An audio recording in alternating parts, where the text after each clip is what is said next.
The Philippines is a developing country in Southeast Asia made up of more than 7,000 tropical islands. Its culture has been greatly shaped by its colonial history, including occupation by the United States and Britain. Under America's rule, English was introduced as the primary language of instruction, accounting for the fact that schools in the Philippines today teach in both English and native languages. To combat American cultural influence under British rule, the British government encouraged that the Philippine education system stay in touch with its native culture and values, resulting in the implementation of classes on civics and morals that remain in place today. The United States has an educational history different than the Philippines in that it was not shaped by colonization at all. Instead, it was shaped by the ideas from religious tradition and then the Enlightenment. This shaped education in America as it is today, with the emphasis of education being placed on reason and individualism rather than culture and tradition. Westernization was the driving factor for the early Filipino education system. Westernization involves the spreading of culture, ideas, and values from the West to the East, and in this case, from the United States and Great Britain to the Philippines. The U.S. and Britain brought with them to the Philippines their ideas of how education should be, and during their times of occupation, they implemented these ideas in lasting ways in which they can still be seen today. The case of education in the Philippines demonstrates both cost and benefits associated with globalization. For example, when Britain was in control of the Philippines and encouraged them to stay true to their culture, Westernization was combated. Evidence of Westernization can still be seen in the Philippines, showing that it is not completely combated. For example, English is used in the Filipino schools. However, even though Westernization of a language causes people to lose touch with their native language, students in the Philippines are now bilingual, which is a valuable skill in the global market. Most students in the U.S. only speak one language.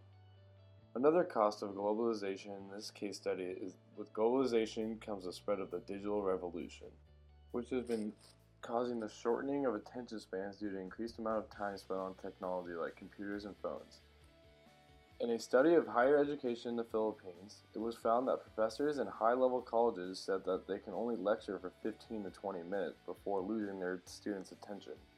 Even though Westernization did spread Western ideas of education to the Philippines, there is still a multitude of similarities and differences between the educational systems in each country.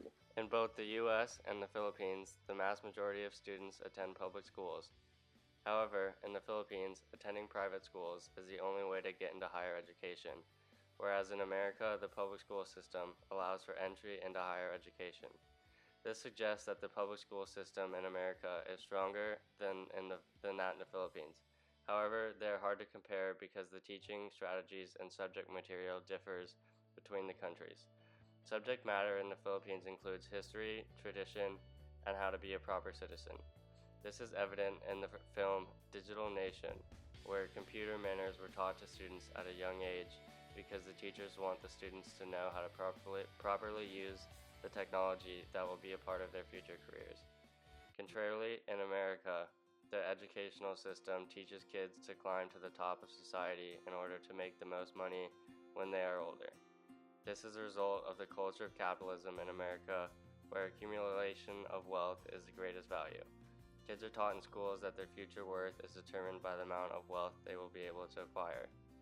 That differs greatly from the Philippine education values and shows the vast amount of significance that the U.S. government places on accumulation of wealth compared to the Filipino government.